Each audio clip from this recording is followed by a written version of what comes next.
ഇത് Wayanad township project ആണ്. ചൂരൽമല ഫ്ലഡിന്റെ മീൻസ് ലാൻഡ് സ്ലൈഡിന്റെ റീഹാബിലിറ്റേഷൻ പ്രൊജക്റ്റ് ആയിട്ട് നടന്നുകൊണ്ടിരിക്കുന്ന വർക്കാണ്. ഈ ടൗൺഷിപ്പിലെ വർക്ക് കേരള ഗവൺമെൻറ് നടത്തുന്നത് ഭയങ്കര സ്പീഡായിട്ടും ഭയങ്കര രാത്രിയും പകലും ഫുള്ള് വർക്കാണ്. അങ്ങനെ ചെയ്താണ് ഇത് ചെയ്യുന്നത്. പക്ഷേ ഇത് നടത്തുന്നതെന്ന് വെച്ച് കഴിഞ്ഞാൽ ഈ CPM കൊണ്ടേ പറ്റുള്ളൂ.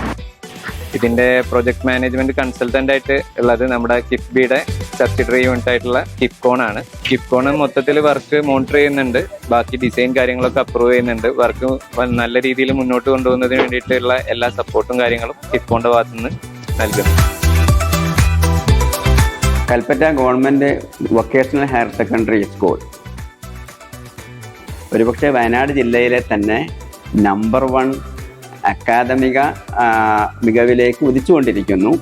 പക്ഷേ അതിൻ്റെ ഇൻഫ്രാസ്ട്രക്ചർ നമ്പർ 1 ആയിട്ട് മാറിയിരിക്കുക. കുട്ടി എന്ന രീതിയിൽ നമുക്ക് ആദ്യം ഏറ്റവും കൂടുതൽ വേണ്ടതെന്ന് പറയുന്നത് പീസ്ഫുൾ എൻവയോൺമെൻ്റ് ആണ്. പഠിക്കുമ്പോൾ നമുക്ക് അത്രമാത്രം പീസ്ഫുൾ ആയിട്ടുള്ള എൻവയോൺമെൻറ്റ് വേണം. എന്നാൽ മാത്രമേ നമുക്ക് പഠിക്കുന്ന കാര്യങ്ങൾ നമുക്ക് ഉൾക്കൊണ്ട് പഠിക്കാൻ സാധിക്കുള്ളൂ. അതിന് വേണ്ട എല്ലാ സൗകര്യങ്ങളും ഇവിടെ എൻ്റെ ഹൈസ്കൂൾ ലൈഫിൽ എൻ്റെ ക്ലാസ് റൂംസിൽ ഒരുക്കി തന്നിട്ടുണ്ടായിരുന്നു. ബേസിക് കമ്മ്യൂണിറ്റീസ്, പിന്നെ സ്മാർട്ട് ക്ലാസ് റൂംസ്, പിന്നെ ടീച്ചേഴ്സ്മാരുടെ ടീച്ചിങ് കാര്യങ്ങളൊക്കെ വളരെ മികച്ച രീതിയിൽ തന്നെയായിരുന്നു. ഈ ഒരു ഗവൺമെന്റ് സ്കൂൾ എന്ന് പറയുന്ന ഈ ഒരു GVS കൽപ്പറ്റ എന്ന് പറയുന്ന സ്കൂള് ഇന്റർനാഷണൽ ലെവലിൽ വളരെ ഉന്നതിയിലെത്തിയ ഒരു സ്കൂളാണ്. അപ്പൊ ഈ സ്കൂളിൽ നിന്ന് പഠിക്കാൻ എനിക്ക് വളരെ ഒരു അഭിമാനമുണ്ട്. പൊതുവിദ്യാഭ്യാസ സംരക്ഷണ യജ്ഞത്തിൻ്റെ ഭാഗമായി ഓരോ നിയോജക മണ്ഡലത്തിലും ഒരു സ്കൂൾ ഇൻ്റർനാഷണൽ ലെവലിലേക്ക് ഉയർത്തിക്കൊണ്ടുവരിക എന്ന പ്രോജക്റ്റിൻ്റെ ഭാഗമായി കിഫ്ബിയുടെ സഹായത്തോടു കൂടിയാണ് ഈ സ്കൂളിൻ്റെ വികസനം ആരംഭിക്കുന്നത്. സോ ഞാൻ 6th സ്റ്റാൻഡേർഡിന് മുമ്പേ ഞാൻ പഠിച്ചൊരു CBSE സ്കൂളിലായിരുന്നു. ഇവിടെ കൽപ്പറ്റയുള്ള ഒരു CBSE സ്കൂളിലായിരുന്നു.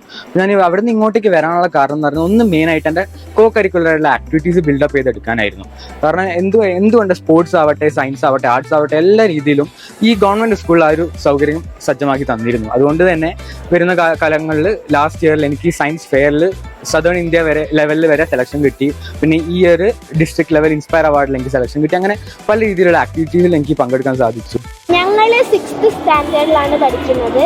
UP സെക്ഷനിലാണ്. ഞങ്ങൾക്ക് HS സെക്ഷനിലേക്ക് പോകാൻ നല്ല എക്സൈറ്റ്മെന്റ് ഉണ്ട്. കാരണം അവിടെ നല്ല ഫെസിലിറ്റീസ്, ടീച്ചേഴ്സൊക്കെ ഉണ്ട്. ഞാൻ പിന്നെ ഇവിടെ ഏറ്റവും കൂടുതൽ യൂസ് ചെയ്തൊരു ഫെസിലിറ്റിയാണ് ഇവിടുത്തെ ലൈബ്രറി എന്ന് പറയുന്നത്. ഈ ലൈബ്രറിയിൽ ഞാൻ കുറച്ച് വായിക്കുന്ന ഒരാളാണ്. അപ്പം എനിക്ക് ലൈബ്രറിയിൽ നിന്ന് വായിക്കുമ്പോൾ എനിക്ക് അതിൻ്റെതായിട്ടുള്ള ആംബിയൻസും ആ ഒരു അറ്റ്മോസ്ഫിയറും പീസ്ഫുൾ ആയിട്ട് എനിക്ക് തോന്നിയിട്ടുണ്ട്. പിന്നെ നല്ല സൗകര്യമുള്ള ക്ലാസ് റൂംസ് ആണ് ഇവിടെ ഉള്ളത്. പിന്നെ കമ്പ്യൂട്ടർ ലാബ് ഉണ്ട് പുതിയത്. ഒരു ഗവൺമെൻറ് സ്കൂള് ഇത്രയും തലയെടുപ്പോടുകൂടെ ഇങ്ങനെ നിൽക്കുന്നത് കാണുമ്പോൾ അവർ അതിശയപ്പെട്ടു പോകുന്നുണ്ട്.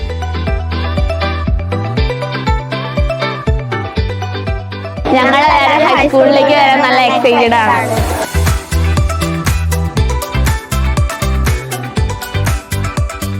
കേരളത്തിലെ ഇടതുപക്ഷ സർക്കാരിൻ്റെ കായിക മേഖലയിലെ ദീർഘവീക്ഷണത്തോടുള്ള കാഴ്ചപ്പാടിൻ്റെ ഭാഗമായിട്ടാണ് വയനാട് ജില്ലയിൽ ഇന്ന് ഇൻഡോർ സ്റ്റേഡിയം കൂടി യാഥാർത്ഥ്യമാകുന്നത്.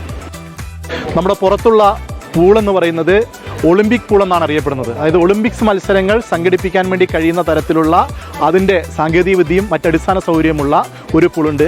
ആ പൂളിന് സെപ്പറേറ്റായി ഒരു ഗാലറി കൂടി ഉണ്ട് എന്നുള്ളതാണ് പ്രത്യേകത. നമ്മുടെ ജില്ലാ സ്റ്റേഡിയത്തിൻ്റെ ഏറ്റവും പ്രധാനപ്പെട്ട പ്രത്യേകത എന്ന് പറയുന്നത് ഒരു സിന്തറ്റിക് ട്രാക്ക് നമുക്ക് ഈ ജില്ലാ സ്റ്റേഡിയത്തിൻ്റെ ഭാഗമായിട്ട് നിർമ്മിക്കപ്പെട്ടിട്ടുണ്ടെന്നുള്ളതാണ്.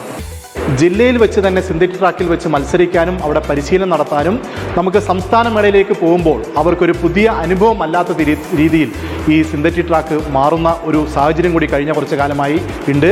അത് നമ്മുടെ കായിക താരങ്ങളുടെ പെർഫോമൻസിനെയും വളരെ പോസിറ്റീവായി ബാധിച്ചിട്ടുണ്ട് എന്നുള്ളത് നമ്മൾ അനുഭവത്തിൽ നിന്ന് ഉള്ള ഒരു ബോധ്യപ്പെട്ടൊരു വിഷയമാണ്. ഞാൻ മരവൽ ജിനേന്ദ്ര സ്റ്റേഡിയത്തിൽ വർക്ക് ചെയ്യുന്നു.